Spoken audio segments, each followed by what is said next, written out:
Uncles thought it was just a prank, but the kid said with a serious face, "If you support presidential candidate number 3, he said that the future return would be more than $5 trillion.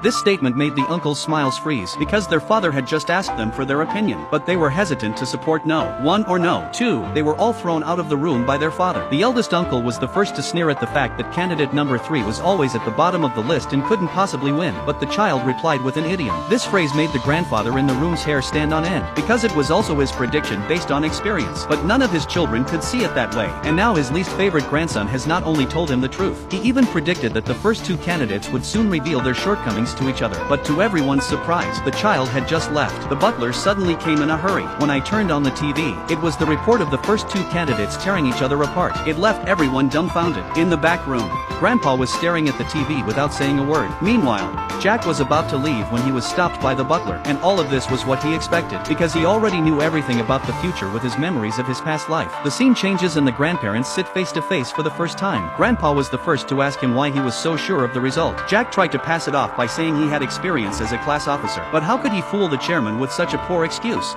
He was going to test him on the spot. If he got it right, he would be rewarded with a big prize. This question completely stumped Jack. For the next few days, he had been reading up on the subject, until one day he saw the cover of a magazine about the semiconductor industry. Then he realized that the big whale his grandpa was talking about was the monopoly of the 2 countries in the semiconductor industry. Grandpa was the little fish who wanted to stand out, understanding the true meaning of the question. It was easy to find the answer based on his memories of his past life. He called Grandpa's house right away, but Grandma said Grandpa had gone abroad for business negotiations and would not be back until October 29th. This date made Jack's hair stand on end, because according to the memory of his past life, the old chairman died in a plane crash on October 29th. He rushed to a public phone booth to call the police. He wanted the police to cancel the flight, but when the operator heard a child's voice, he thought it was a prank and hung up. He had no choice but to ask his grandmother for the phone number of his grandfather's assistant, and told him to tell him about the warning and to be sure to pass it on to his grandfather. What he didn't expect was that the assistant would lose the paper on which the message was recorded, even to avoid being reprimanded for incompetence. He hid Jack's call. As a result,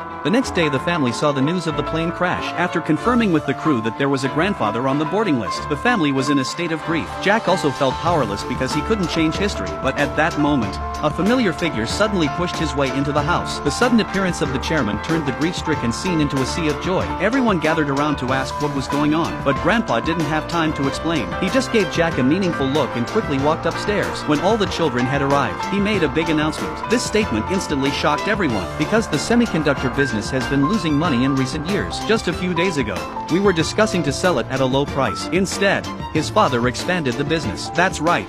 This is the answer given by Jack, because according to the memory of his past life, the group is the future of the semiconductor giant. But the note recording this answer was accidentally slipped into a contract by his assistant and coincidentally seen by his grandfather sitting on the plane, in order not to make him suspicious. He even lied about the final date of the sale being today at 5 p.m. If he wanted to take over another company in time, he had to change to a direct flight. That's why Grandpa changed planes in the middle of the road. That's why Grandpa had to change planes halfway through the trip, and he ended up on the wrong side of the tracks. But Jack's little trick could not get past the old and cunning chairman. The next day, he called Jack in front of him and asked him how he could predict things one after another, but Jack seemed to have predicted it. Grandpa was satisfied with this answer, because he did not care about Jack's ability to foretell or not. What he cared about was whether or not he could be of use to him, but he still underestimated Jack's ability. So when he asked what reward he wanted, Jack drew a circle on the map and said he wanted this land. But as a plutocrat, Grandpa is so generous that he just said 50,000 hectares, but even if he was rich, he wouldn't give him anything for nothing. But he couldn't refuse Jack's offer. The scene changes and the chairman brings Jack to all his children. He said something that stunned everyone in the audience. Jack's father had refused to marry into the family and had cut ties with the chairman for over 10 years. Even the other day for the chairman's birthday, he was criticized for not helping the family. Then he was kicked out in public, and so the most unpleasant grandson became his grandfather's favorite, and he lived up to his expectations. He entered Seoul National University's law school as the top student in the nation's liberal arts. He officially started his journey to become the richest man in the world.